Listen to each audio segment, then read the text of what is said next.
à l'impératrice. Suave et pur jasmin d'Espagne, où se posa l'abeille d'or, une grâce vous accompagne, et vous possédez un trésor. Vous, le sourire de la force, le charme de la majesté, vous avez la puissante amorce qui prend les armes, la bonté. Et, derrière l'impératrice, à la couronne de rayons, apparaît la consolatrice de toutes les afflictions. Sans que votre cœur ne l'entende, il ne saurait tomber un plat. Quelle est la main qui ne se tende vers vous du fond de son malheur? Pensive, auguste et maternelle, tenant compte des maux soufferts, vous rafraîchissez de votre aile les feux mérités des enfers. Ce n'est pas seulement vers l'ombre que va le regard de vos yeux, dans la cellule étroite et sombre, faisant briller l'azur des cieux. Ce regard que chacun implore, qui luit sur tous comme un flambeau, s'arrête, les touche encore, quand il a rencontré le beau. L'enthousiasme y met sa flamme, sans en altérer la douceur. Si le génie est une femme, vous lui dites « Venez, ma sœur, je mettrai sur vous cette gloire qui fait les hommes radieux, ce ruban teint par la victoire, pourpre humaine digne des dieux. » Et votre main d'où ruisselle, sur le sein de Rosa Bonheur, allumant la rouge étincelle, fait jaillir l'astre de l'honneur.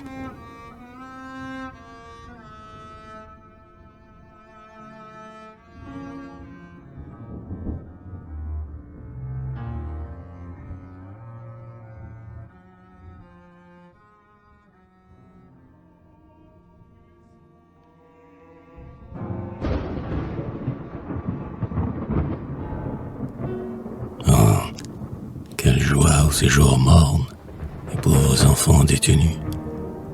L'âme grise, tombeau que borne, et nourrisson de grands murs nus. Lorsque la porte qui s'entr'ouvre, laissant passer le jour vermeil, à leurs yeux ravis vous découvre, comme un ange dans le soleil. Pour le penseur, chose effrayante, l'homme jetant la prison, la faute encore inconsciente, et le crime avant la raison. Là sont des cartouches en herbe, dont les dents de lait ont mordu. Comme un gâteau, le fruit acerbe, qui pend l'arbre défendu. Des scélérats sevrés à peine, de petits bandits de 12 ans, de mauvais sols, mauvaises graines, tous coupables, mais innocents. Hélas, pour beaucoup la famille fut le repère et non le nid. La caverne au courant des fourmis, le monde fauve qu'on bannit. Vous arrivez là, douce femme, lorsque sommeille encore Paris, faisant l'aumône de votre âme, ces pauvres enfants surpris. Vous accueillez leur plainte amère, leur long désir de liberté, et chacun d'eux vous croit sa mère, à se voir si bien écouté. Vous leur parlez de Dieu, de l'homme, du saint travail et du devoir, des grands exemples qu'on renomme le repentir qui suit l'espoir. Et la prison, tout ébloui par la céleste vision de la lumière évanouie, conserve longtemps un rayon.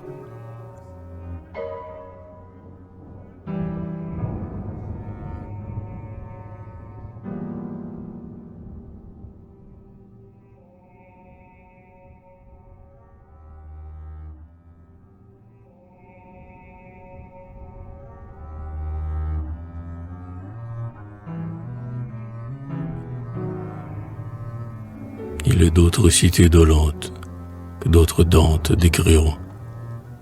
Les heures s'y traînent bien lentes, la faute à la rougeur offrant.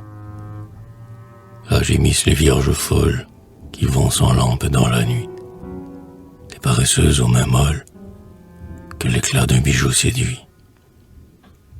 La coupable, presque novice, trébuchait au chemin glissant, et toutes celles que le vice sur son char emportant passant.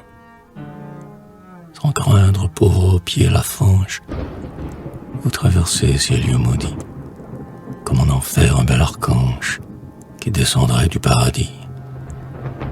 Vous visitez dortoir, chapelle, et la cellule et l'atelier.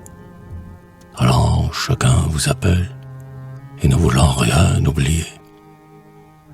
Si, dans la triste infirmerie, au chevet orale la mort, vous trouvez une sœur qui prie, l'innocence près du remords, vous ployez les genoux, et l'âme, dont l'aile bat pour le départ, croit voir resplendir Notre-Dame à travers son vague regard. Lorsque se tait la litanie, vous vous penchez pour mieux saisir, sur les lèvres de l'agonie, le suprême et secret désir. La jeune mourante, éperdue, qui ne parlait plus qu'avec Dieu, d'une voix à peine entendue, confie à votre cœur son vœu. Cet humble vœu, dernier caprice, est recueilli pieusement, et de l'enfant l'impératrice exécute le testament.